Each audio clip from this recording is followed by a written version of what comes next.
everyone. What I've got today is what I think is my current favorite IPA. Battery Steele's Vagabond Dreamer. I've had this a couple times before.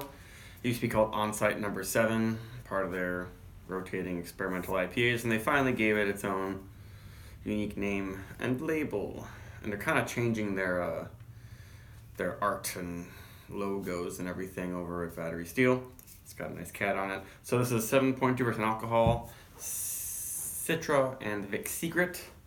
And then, of course, there's, the normal adjuncts for a hazy IPA. So the one thing that's special about this is they use a different yeast strain, which I think is the same yeast strain blend they use in Flume Squared, which I also really, really like.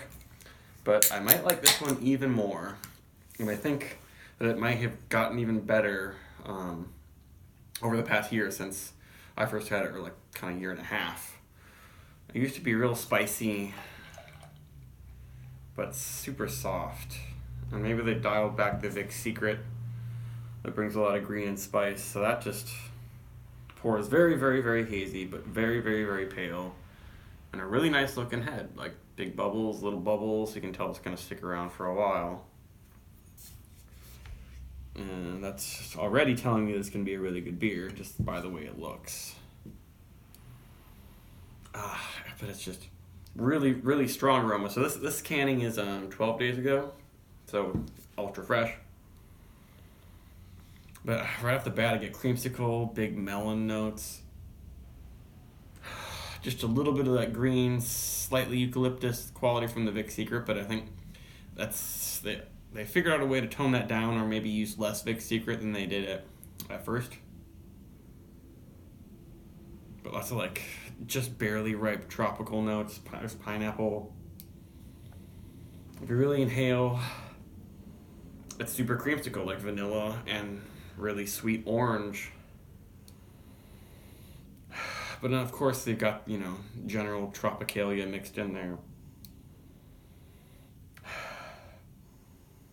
Yeah, it smells really nice and a very strong aroma. It smells pretty sweet.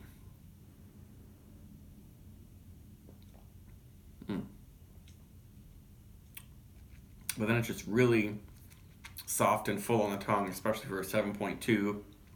And then finishes completely dry, even though it smells so sweet and is so soft on the tongue.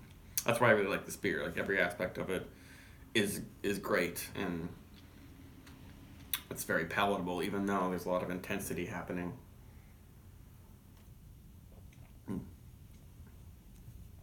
Yeah, it packs everything you'd want from a double IPA into something that's 7.2, which is, I guess, sort of close. But I often just don't want the double IPA. It's just a little too big. It's just a little too sweet or something in there. And I think they're hard to do really well. I prefer IPAs around 7%, honestly. And every time I go to Portland, at least the last couple times, I've been like, why didn't I buy more of Vagabond Dreamer, or, as it used to be called, On-Site Number 7. Because I really like it.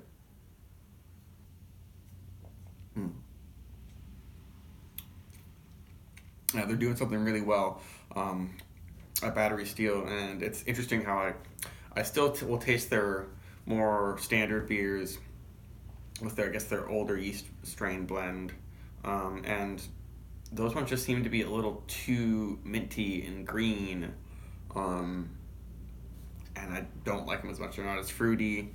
They're extra spicy, but this yeast they use really brings out lots of fruitiness and keeps it really soft.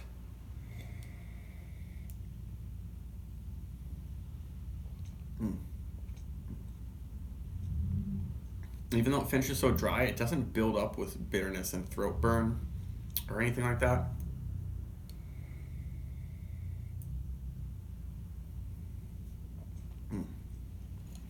Very easy to drink. I drank about, maybe not half the glass, but close to that in this amount of time. This doesn't have crazy high ratings. For some reason, the hot ratings are a little lower than On-Site Number 7's ratings, even though it's essentially the same beer, I think. But I would give this 4.5 plus. I think last year I may have given it a 4.75. Maybe it deserves that. But there's nothing wrong with this beer. Yeah, 4.75. why the hell not? I never do that. I never give out 5 ratings. I guess I should start doing that. But highly recommended. And this one you might be able to get even outside the store. If they would send this down to Boston, I'd be very happy. Bye.